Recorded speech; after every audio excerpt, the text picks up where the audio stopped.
Pagkarandam ko, kuya, depression to.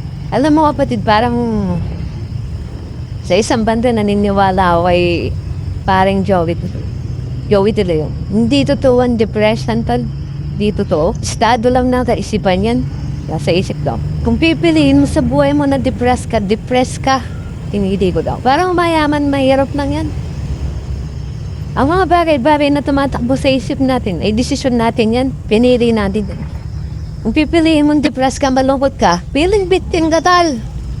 Gusto mo may magliligtas sa'yo. Gusto mo sumdring ka dahil nag-less ka.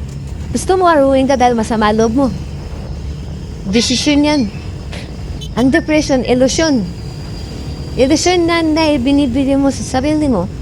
Pero hindi ka niyan matutulungan. Kaya naniniwala ako parang Joey De Leon na nasa isip lang yan. Dahil kung depression ang pag-uusapan, tal. Lumaki ako sa depression. Pero ba't di ako na-depress? Lumaki ako sa depressed area. Lumaki ako sa lansangan. Lumaki ako sa alsada at kumain ako ng basura. Ba't di ako na-depress? Kasi hindi ko piniling ma-depress. Kaya ako, nasasabi ko tama si parang Joey De Leon. Nasa kalagayan lang ng kaisipan mo, estado lang ng kaisipan ng pagiging depressed. Walang tutulog sa'yo, tumayo ka dyan, bumangon ka dyan.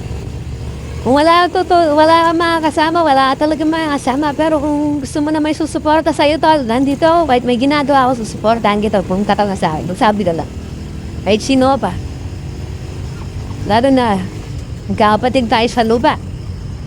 Baka hindi mo lang nararanasan yung mga nararanasan ko, kuya. Kaya ako nasasabi. Kung kahit ano pa sabihin ko sa'yo, ikaw pa rin ang masusunod sa buhay mo. Buhay mo yan eh.